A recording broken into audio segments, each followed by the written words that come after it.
We have heard that masturbating is something completely normal, but to what extent? How many times a day can you do it without being considered addicted? What if you can't stop? Let's answer these questions and why you should stop today with this act that seems normal but hides a trap for your life. Before we begin, I would like to apologize for the exaggerated cover, but I needed to draw your attention to this 21st century issue. Weakens and harms all our young people and adults, leaving us without willpower.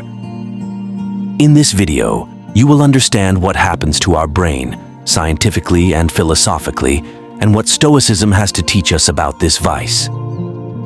Also, remember to subscribe to our channel and activate the bell so you don't miss anything. Now let's begin. Current medicine is quite clear in stating that masturbation is completely normal, not only in humans but also evidenced in dogs and other mammals. But this view of normal masturbation was not always so. In the past, masturbation was thought to be immoral, especially in men, because unproductive semen production prevented people from reproducing. Case of a woman. It was believed that masturbation could distance them from men by finding pleasure on their own and without assistance.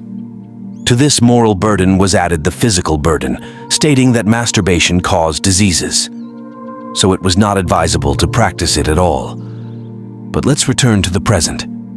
What do we know about masturbation, especially for men suffering from insomnia? What is known is that it induces sleep. The French Institute of Health and Medical Research concluded that the male brain deactivates sexual desire after orgasm. The cerebral cortex, the area responsible for conscious thought, goes to rest once the man reaches climax. This, in addition to nullifying the desire to continue having sexual relations, facilitates sleep. Therefore, many men fall asleep after sexual activity. But what is the problem? So what is wrong? Well, hidden in one of its benefits is a trap.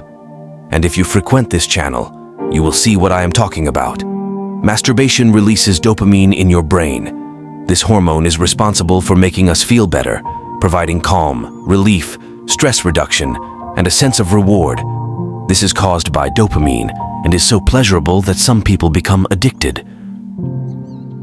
Diagnostic and Statistical Manual of Mental Disorders, INCANS, in 2017, a new disorder called hypersexuality disorder.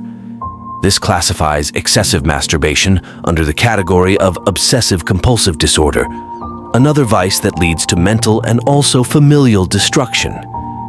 In many cases, you won't be able to control yourself, and you become a slave to yourself, a victim of lack of control. Thus seeking relationships with prostitutes, sex with multiple people, and, as we saw in a previous video, excessive consumption of pornography.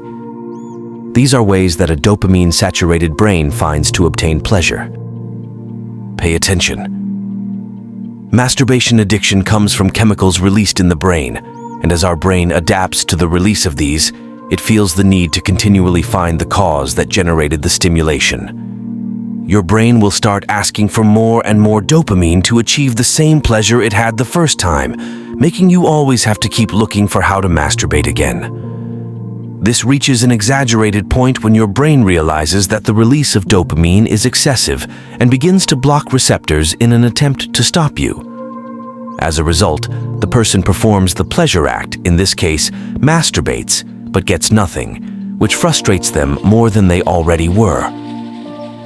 Excessively masturbating to satisfy that hunger for pleasure is exactly what a smoker who never stops, someone who eats chocolate until vomiting, or even an alcoholic does at this point.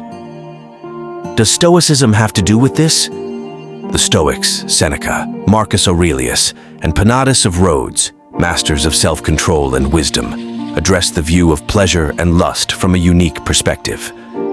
From the words of Epictetus to the intimate thoughts of Seneca, they explored the depths of human passions, a legacy that still captivates us.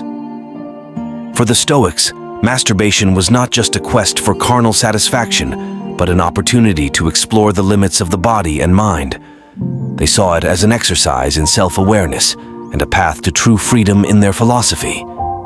Mastery over worldly passions and pleasures was a conquest that elevated the human spirit. Epictetus asserted that it is not nights of pleasure, but self-control that distinguishes a good man. In this context, the ability to enjoy pleasure while understanding and containing it makes a difference in someone who has reached a higher level of self-awareness. Instead of being slaves to our desires, we must be their masters, as Seneca reminds us of his philosophical perspective. Stoic reflection on masturbation is not simply about repression, but deep understanding and self-mastery. This translates into the ability to direct our emotions toward a journey of conscious self-exploration. It resides not only in momentary satisfaction, but in understanding, accepting, and embracing our deepest inclinations. From the Stoic perspective, every action has consequences, not only for us, but also for the natural order of the universe. When we succumb to our most intense desires, as in the case of uncontrolled masturbation, we lose that harmonious connection with nature highly valued by the Stoics. We become prisoners of our desires, drifting away from true inner serenity. Compulsive masturbation can trigger an emotional whirlwind within us, where guilt, shame, and dissatisfaction become constant companions. The Stoics teach us to control our intense emotions through introspection and self-regulation. By consciously facing our emotions, we learn to manage them healthily and constructively. However, the Stoics encourage us to find inner peace within ourselves. True satisfaction lies in our self-mastery and our ability to find joy in what is simple and virtuous. Inspirational story. I know someone who used to struggle with compulsive masturbation, seeking momentary refuge and pleasure, but facing an emotional storm after each act.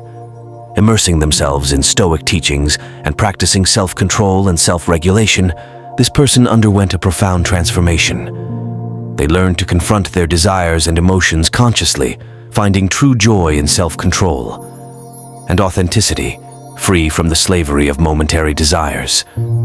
True satisfaction comes from living in accordance with our deepest principles and values. We lose sight of what we truly value in life. Compulsive masturbation can distance us from our noblest purposes and veer us away from the true happiness found in virtue and inner peace. By practicing meditation and mindfulness, we can promote the mental serenity needed to resist temptations and face our emotions healthily. This compulsion becomes an obstacle to mental serenity, dragging us into regrets and steering us away from the peaceful peace found in self-control and moderation. Thanks for watching, and God bless you.